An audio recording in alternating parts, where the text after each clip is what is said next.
எதிர்கட்சிக்காரங்க இல்லாத போலாலும் நம்முடைய சாதனையை மறைக்கும் வண்ணமாக பொய்யான செய்தி எடுத்து பரப்பி வருகிறார்கள்.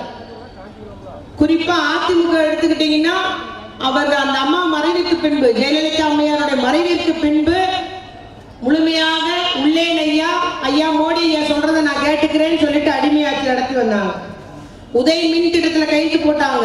ஆண்டுக்கு ஒரு முறை, அதில் உள்ள சரத்து ஆண்டுக்கு ஒரு முறை மின் கட்டணம் உயர்த்தப்படணும், இலவச மின்சாரம் ரத்து செய்யணும் சரின்னு சொல்லி கைது போட்டு வந்தவர் தான் இந்த எடப்பாடியார்.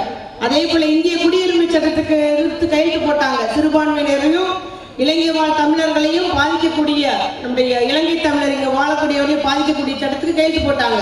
விவசாயிகளுக்கு எதிரான அந்த சட்டத்தில் இப்போ போராட்டம் நடக்க பாருங்க டெல்லியில, அந்த சட்டத்துக்கு எதிராக இதே அதிமுக அன்னைக்கு கைது போட்டது. ஒரே நாடு ஒரே ரேஷன் திட்டம் சொல்லிட்டு கைது போட்டாங்க. அதனால இன்னைக்கு எல்லாத்துலயும் எல்லாரும் கைரேகை பதிக்கணும். பெரிய ஆளுங்களுக்குலாம் கைரேகை பதிக்கிறது இல்லை. அவங்க பொருள் வாங்க எவ்வளவு சிரமப்படுறாங்கன்னு நமக்கு தெரியும். அதே போல பாத்தீங்கன்னா நம்முடைய நீட்டு தேர்வு வந்தது. ஜெயலலிதா வர இருக்க வரைக்கும் நீட்டு தேர்வு வரல. அந்த அம்மாவுடைய மறைவிற்கு பின்பு நீட்டு தேர்வு வருது. நம்ம பிள்ளைகளுடைய மருத்துவ கனவு சிதைக்கப்படுகிறது. ஒரு காலத்துல அவள் தான் படிக்க முடியுன்ற நிலை இருந்தது, இன்னாருக்கு தான் இன்னாது என்ற நிலை இருந்தது. மருத்துவக் கல்லூரியில் நம்ம பிள்ளைங்களாம் படிக்க முடியாது, பாட்டாளி தொழிலாளி கிராமப்புற பிள்ளைகளாம். ஆனா அதையெல்லாம் நீதி கட்சி சார்பிலிருந்து எதிர்த்து இந்த ஒரு சமஸ்கிருதம் படிச்சு பாஸ் ஆனாதான் மெடிக்கல் படிக்க முடியும், மருத்துவராக முடியும். அந்த நிலையெல்லாம் மாற்றினது இந்த திராவிட இயக்கங்கள்.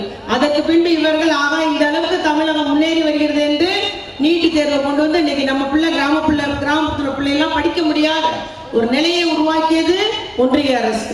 அதுக்கு ஆமாஞ்சாமி போட்டது அதிமுக.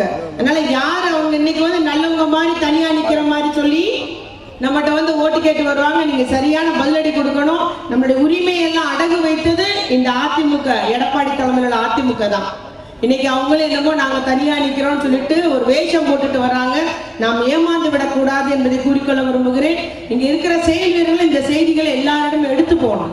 அதுக்கு தான் இங்க வந்து உங்கள்கிட்ட பேசுறோம்.